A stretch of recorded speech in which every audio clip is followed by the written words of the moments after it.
Abrimos una nueva edición de Café Financiero con toda la información necesaria para cuidar tu dinero. Hoy vamos a hablar de un tema muy importante para todos aquellos que tienen que alquilar un departamento pero no cuentan con un garante.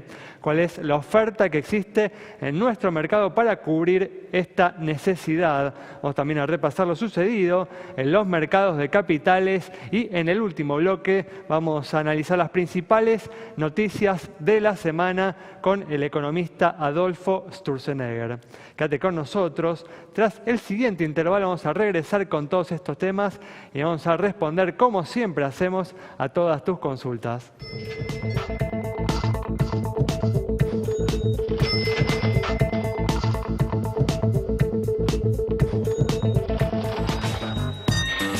Bueno, ya estamos aquí con la presencia de Santiago Chelala. Como siempre nos acompaña Yamila Escala y hoy está con nosotros Gastón Moltracio para hacer el repaso habitual de lo sucedido en los mercados de capitales. ¿Qué tal? ¿Cómo andan? Muy bien, ¿cómo le va? Gracias por estar una vez más aquí. Bueno, vamos a arrancar, tenemos mucha información. Vamos a comenzar con la información económica. De acuerdo a las estimaciones que se fueron conociendo en los últimos días, se registró en julio un nuevo salto de la inflación que se ubicó en torno al 2% para este mes. Santi, como ya veníamos anticipando y que va quedando cada vez más claro, con una inflación que lo que va del año acumula un 14%, la meta que estableció el Banco Central resulta ya casi una misión imposible. Y ahora nos empezamos a preguntar si la autoridad monetaria va a lograr, ¿no?, que la inflación se ubique por debajo del 22 o 23%, que es el piso que muchos estamos viendo. Sí, Ali, no solamente resulta misión imposible, como decís vos, el techo del 17% de inflación para este año, sino que muchos ya se preguntan si no es una misión imposible el 2018, donde el techo es de 12%, entre 8 y 12%. Sí. Entonces, claro, uno eso no dice, sé si es oficial ya, ¿no? Claro, cuando el Banco Central presentó su esquema de metas de inflación, presentó hasta 2019 diciendo vamos a bajar la meta hasta dentro de 3 años al 5%. Esa trayectoria preveía para 2018 un techo de 12%. Entonces uno se pregunta, bueno, si este año termina finalmente por arriba del 20%, como muchos creen, ¿será posible otra vez reducir la mitad la inflación al 12%? Es otra pregunta. Pero también es cierto, Ale, que bueno, con lo que está ocurriendo en el mercado cambiario en los últimos días, realmente están comenzando a prenderse luces de alerta en torno a la inflación, porque el Banco Central, te cuento, en las últimas jornadas vendió cerca de $1.000 millones desde que comenzó a intervenir para frenar un tipo de cambio, para poner el techo mayorista en 17.70 o en torno a ese valor, y todos se preguntan qué es lo que va a pasar, bueno, después de las elecciones del próximo domingo, si finalmente el dólar va a tener algún tipo de corrección dependiendo de los resultados. Si esto ocurre, bueno, lo que pase con la inflación ya es un poco más impredecible en lo que queda del año. Definitivamente. Bueno, vamos a seguir hablando sobre estos temas con Adolfo Sturzenegger en el último bloque, pero ahora vamos a brindar información muy importante para todos aquellos que tienen que alquilar pero no cuentan con un garante. ¿Cuál es la oferta que existe en nuestro mercado para cubrir esta necesidad? Así es, existe la posibilidad, de nuevo, querés alquilar, no tenés garante. ¿Qué podés hacer? Bueno, contratar directamente la garantía a través de distintas entidades que, atención, porque se manejan con un porcentaje a la hora de hablar de esta garantía, entonces hay que calcularlo en función del contrato, del valor final. Estamos hablando, por ejemplo, de 2 años de alquiler y vamos al ejemplo concreto que les traemos hoy, que es un departamento en Caballito de 70 metros cuadrados. Primer año de alquiler, 6.000 pesos. Segundo año, 7.800. Expensas en torno a los 2.000 pesos, ¿sí? Esto es lo que encontramos como costo total en el valor de un contrato de 24 meses. Ciudad, 8.834. Provincia, 10.516, 10.867 Superville. Surco, 12.183, 12.441 Antártica. Más arriba, Prudencia, 12.568, Afianzar 12.816, Finaer 12.816, en el mismo valor. Instituto Asegurador Mercantil 12.922 y ya casi en 13, 12.959, Moncler. El punto es el siguiente, no todas las compañías lo ofrecen para viviendas familiares, en este caso consideramos 70 metros cuadrados en Caballito fundamental tener esos parámetros a la hora de ir a la entidad y consultar, como a siempre, a más de una, para poder hacer la diferenciación y conseguir lo que uno necesita. Un tema realmente importante para aquellos que necesitan alquilar, pero como ya dijimos, no están consiguiendo una garantía, un garante para hacerlo. Y abrimos este repaso de lo sucedido en los mercados de capitales y tras la recuperación que habíamos visto en el Merval la semana pasada, se han encadenado 5 días consecutivos de caída. Definitivamente, Gastón, el escenario electoral no le está cayendo bien, ¿no?, al mercado local. No, realmente no. La realidad, Ale, como vos bien decías, estamos viendo un desacople muy importante entre lo que son las acciones argentinas y lo que es la renta variable o las acciones a nivel internacional. Las acciones a nivel internacional, salvo en el día de hoy, vienen jugando todavía para el equipo verde, vienen subiendo muy fuerte y la realidad lo que se ha visto es, desde el principio de junio hasta hoy, una caída del 7% del Merval en términos de pesos, que si la traducís a dólares te da alrededor de 16-17%. Las mismas acciones emergentes en el mismo periodo han subido un 5%, con lo cual tenés un desacople relativo de Argentina de casi 21% en dólares. Y eso se explica básicamente por cuestiones políticas. O sea, a pesar de los brotes verdes, a pesar de que las compañías argentinas están mostrando balances en línea con lo esperado, nada exuberante, pero en línea con lo esperado, se está viendo una corrección muy fuerte en Argentina que, bueno, esperemos que de acá a octubre termine consolidándose y volver a hacer piso como para volver a subir. Muy bien, bueno, con este análisis de Gastón cerramos este bloque. Quédate ahí, en instantes estamos de regreso.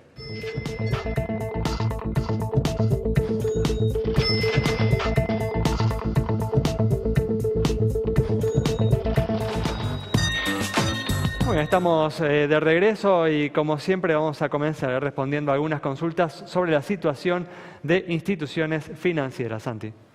Así es, mientras vemos en pantalla números de banco, les cuento que el Banco Provincia ha extendido el super miércoles, descuentos de hasta 50% en los supermercados en este mes para 2 días, el 16 y el 23 de agosto.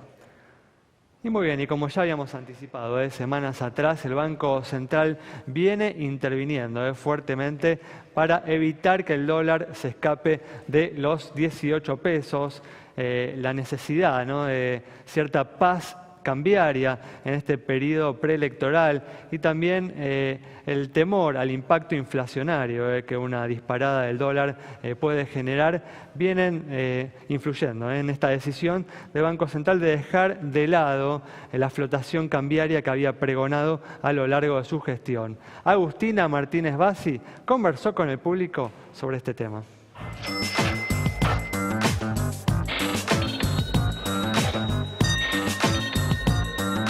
Financiero le preguntó al público si creen que el Banco Central hizo bien en frenar la suba del dólar y qué piensan que va a pasar con la moneda extranjera en los próximos meses. ¿Cree que el Banco Central hizo bien en frenar la suba del dólar? Creo que se tendría que haber acordado antes de frenar la suba del dólar. Es una cuestión de elecciones, pienso, porque si no lo frena se traslada a precio automáticamente y no pueden cumplir la meta de inflación. Está regalando dólares, toma deuda a un valor y la está pagando a otro valor, a los mismos tipos que están tomando la deuda. 18 pesos, ¿es un valor razonable? Para las exportaciones, para lo que sería el campo, sí necesitarían un poco más. Para la gente no. Creo que sí, no va a subir más que eso. Ningún valor razonable me parece para el dólar porque nosotros tenemos pesos. ¿Qué va a pasar con la divisa extranjera después de las elecciones? Para mí, entre agosto y octubre lo van a mantener planchado para que no le repercuta electoralmente, pero después de octubre lo van a tener que soltar sí o sí. Se va a 22 pesos. Yo creo que el dólar lo van a mandar para arriba. Van a dejar que vaya solito, va a llegar 19, 20, quién sabe. Esperemos que no, pero bueno, creo que va a pasar eso.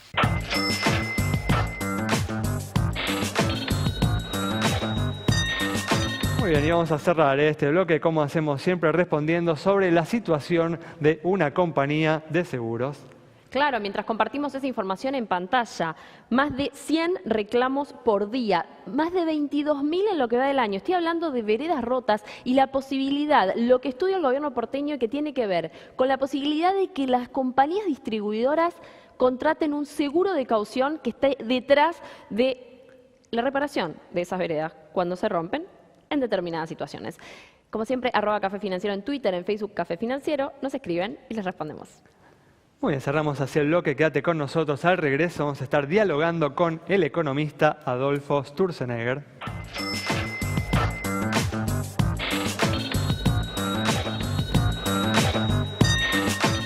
Pues ya estamos acá con la presencia del economista Adolfo Sturzenegger para analizar las principales noticias económicas de estos últimos días. ¿Qué tal, Adolfo? ¿Cómo andás? Bien, ¿cómo le va? Gracias por estar una vez más aquí. Bueno, un día en el que el Banco Central intervino fuerte para evitar que el dólar se escapara de la barrera de los 18 pesos, esta barrera que viene sosteniendo la autoridad monetaria ya hace algunos días. ¿Estás de acuerdo con esta postura tan activa del Banco Central en el mercado cambiario?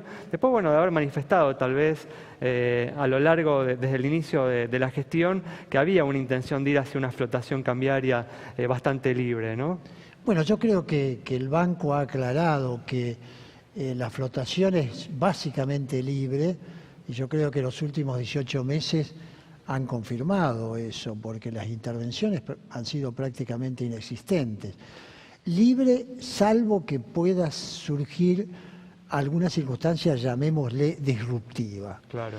Y lamentablemente, en la historia política argentina y en la historia de los momentos previos a cada elección, hay una disrupción muy manifiesta, digamos. Yo creo que se está transitando esta elección sin saber quién va a ser el ganador de la elección, con cambios en los niveles cambiarios mínimos, si uno lo compara en una perspectiva histórica. ¿Te imaginas hace 20 años si existiera alguna encuesta que dice que el gobierno opositor, que la fuerza opositora al gobierno va a ganar una elección?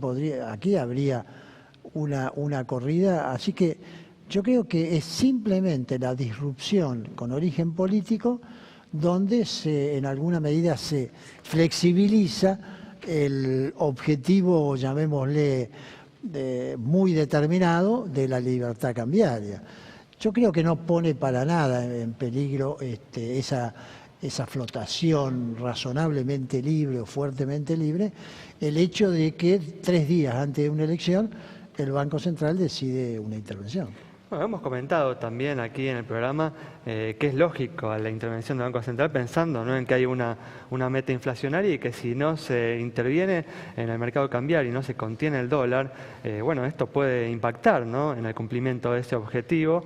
Ya hemos visto, ¿no?, cómo en julio hubo un crecimiento de la inflación influido, ¿no?, por lo que está sucediendo, con lo que sucedió con el dólar en los últimos meses, ¿no? Bueno, pero de nuevo yo creo que, fíjate vos que antes de julio la gran preocupación era al contrario, de que en realidad todo el mecanismo de financiamiento del déficit fiscal y toda la entrada de dólares a través del endeudamiento del gobierno nacional, de las provincias y demás, tendía a generar un tipo de cambio, llamémosle, que se denomina atrasado, o sea, demasiado bajo y consecuentemente demasiado comprometedor de las condiciones competitivas de nuestros sectores de transables. El mismo sector agropecuario no tiene la situación en junio que tenía a principios del 2016. Indudablemente, tal cual. Pero bueno, aparece un hecho político, aparece donde el resultado no confirma con claridad un triunfo de la propia política económica del propio gobierno, y eso yo lo veo, ya te digo, como algo que históricamente ha disrupcionado el funcionamiento del mercado cambiario. Y dentro de eso creo que se está transitando, digamos, razonablemente bajo control toda esta situación de disrupción política, ¿no? Okay. Una incógnita también es cómo se llega a las elecciones en materia económica, ¿no? Si la economía está creciendo, mucho, poco, nada, en diversos sectores. ¿Ves que la economía finalmente está arrancando, Adolfo? Bueno, digamos, hay indudablemente una situación de actividad económica mucho mejor que la del año 16. Eso no es tampoco una meta exageradamente ambiciosa, pero existía la posibilidad de que la recesión del 16 pudiera haberse sostenido. Eso no se ha dado, afortunadamente. Creo que el impulso que se le ha dado a la obra pública, ejecutando programas de obras con rapidez, con efectividad y demás, ha permitido que empiecen a aparecer signos en distintos sectores ya relativamente más generalizados, una situación de recuperación de la actividad. Ahora todos sabemos que se necesita algo más que esa recuperación, digamos. El problema es que el país tiene unas mochilas impresionantes. La primera gran mochila es que en el sector público argentino hay 1 millón de personas de más, digamos, y que no generan nada. O sea, no hay una productividad. El nivel de bienes públicos se podría sostener igual como está hoy si ese 1 millón de personas no existiera. Por otro lado, la salida del cepo también se hizo en un momento donde había atraso cambiario, lo cual también en alguna medida hace difícil que haya una salida relativamente, digamos, bajo control y sin interferencias. Y por otro lado estaba la mochila de las tarifas, digamos, que fue impresionante. Podemos discutir si se ajustaron lo suficiente, menos o más, pero indudablemente que el ajuste del nivel tarifario, que era una mochila que venía generándose en los 10 años anteriores, tuvo un impacto inflacionario que indudablemente también hizo más difícil lograr las metas fijadas. Ahora, con respecto a las metas, se puede discutir si las metas debieron haber sido algo más altas. ¿Cuál es, Adolfo, tu postura en relación justamente a este tema, el tema de las metas inflacionarias? Bueno, por eso yo comentaba que hay algunos economistas que piensan que tal vez no se debió ser tan ambicioso en la fijación de metas. Pero el tema es que ¿cuál va a ser la tasa de inflación? Es una variable endógena. ¿En qué sentido es endógena? Si el presidente del Banco Central hubiera mostrado menos determinación para reducir la tasa de inflación hubiera sido distinta de la que es, hubiera sido mayor. Yo estoy convencido que al hacer una defensa tan firme de un conjunto de metas, esas metas relativamente bajas influyeron en contratos y esos contratos influyeron finalmente en la tasa de inflación observada, o sea, la tasa de inflación que efectivamente generará la economía. Es una variable endógena. En ese sentido, el Banco Central tiene que jugar su rol. Y su rol, tratar de que esa variable endógena sea lo más baja posible y, a su vez, dentro de eso, el fijar metas rigurosas y ambiciosas es parte de la variable que origina la endogeneidad de la tasa de inflación final. Pero, Adolfo, ¿no se está poniendo demasiado en riesgo la credibilidad del Banco Central o de esta gestión del Banco Central con esta manera de actuar? Bueno, se puede pensar eso, pero yo creo que la credibilidad está en la determinación, porque repito, eso es lo importante para las expectativas. Está en la determinación que tiene el organismo principal responsable de la política monetaria y de la política de estabilización, la determinación que tiene ese organismo. Y yo creo que eso es claro. Si yo tengo que discutir en un alquiler cuál va a ser la tasa de inflación un año de aquí en adelante, digamos, y sé que va a haber una continuidad en la política del Banco Central, voy a tener razones para fundamentar que ese ajuste de alquiler tiene que ser más bajo. Claro. Y no sucedería lo mismo si no apareciera en forma clara esa determinación en ejercer una actitud fuertemente estabilizadora. Adolfo, te cambio un poco de tema. Sí, nos queda igual un minuto, así que tiene que ser rápida la pregunta y la respuesta ahora. Claro, decías la mochila del 1 millón de empleados públicos que sobra, ¿no? El tema es cómo resolver eso en un sector privado que tampoco está generando empleo sustentable de manera importante. ¿Cómo resolvemos el tema de los empleados públicos en Argentina? Bueno, el hecho de que esos empleados públicos no sean productivos y que no esté en riesgo, se pueden encontrar mecanismos que no perjudiquen eventualmente a esas personas. Total, no están produciendo nada. Si pasan al sector privado, algo van a producir, con lo cual vas a reducir el déficit fiscal. Hasta podrías llegar a una situación donde le garantizás algún periodo de sueldos a esas personas. Esas personas podrían estar interesadas en salir del sector público y eso a su vez bajaría el déficit fiscal. Adolfo, muchas gracias. Muy claro, como siempre, Adolfo Sturzenegger, analizando los hechos más destacados en materia económica estos últimos días. Nos reencontramos el próximo viernes a las 20 horas aquí en Metro.